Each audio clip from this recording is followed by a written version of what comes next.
O Renato reestreia com vitória no Vasco e aqui eu quero mostrar algumas das suas primeiras ideias que o Renato teve para o Vasco para vencer o Palmeiras hoje.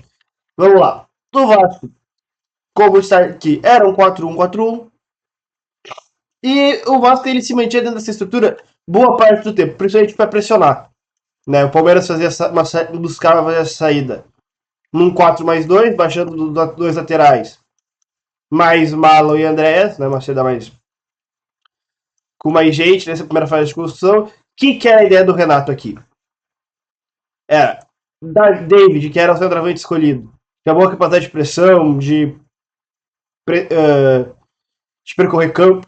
David marcava os dois zagueiros, né? Se a bola, por acaso, ela viesse a entrar, por exemplo, no Kelvin, aí quem saltava era o Nuno.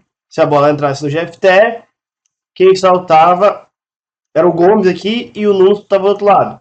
Se a bola entrasse nos volantes, Tietê e Nuno Mendes estavam encaixados nos volantes para não deixar ele jogar. Essa era a ideia do Vasco no princípio. Já com bola, o Vasco ele mudava um pouco. Ele saía desse 4-1-4-1 para virar um 3-2-5. Como é que isso acontecia? Ele baixava o Hugo Moura, que na teoria era seu primeiro volante, entre os zagueiros, Saldávia e Robert Renan, e ele esticava tanto o Paulo Henrique de um lado quanto o Piton do outro para jogar como alas, trazendo o Gomes de um lado e o Nuno de outro para jogar como interiores, como meias, com o David mais enfiado entre os zagueiros, buscando sempre romper as costas, né, que é a característica do David, ou buscar o pivô, que ele é um cara muito forte, um cara bom até no jogo de costas, ou buscando no facão, com os dois interiores, e Tietê e Thiago Mendes como volantes mais baixos.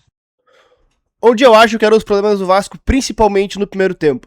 Eu acho que na falta de pressão um pouco dos jogadores do Vasco. No portador da bola, o jogador com a bola, ele tinha muita liberdade, tempo e espaço para pensar, faltava pressão do portador, por mais que o Vasco tirasse bem os espaços do Palmeiras, o Palmeiras tinha poucos espaços para jogar. E faltava um pouco mais de ser um pouco mais incisivo quando tinha a bola. O Vasco se atrapalhava um pouco na hora de sair jogando, na hora da transição.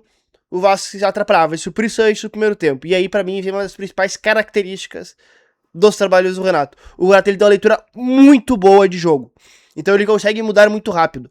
Ele lê bem o jogo e ele consegue alterar muito rápido. Então o Vasco volta no segundo tempo tirando o Piton que tava mal, botando um articulador, o meio que pisava um pouquinho mais na área, que o Tietchan não tava conseguindo fazer, e o Vasco muda completamente e tem 25 minutos bem interessantes de pressão, de controle de jogo e de domínio em cima do Palmeiras.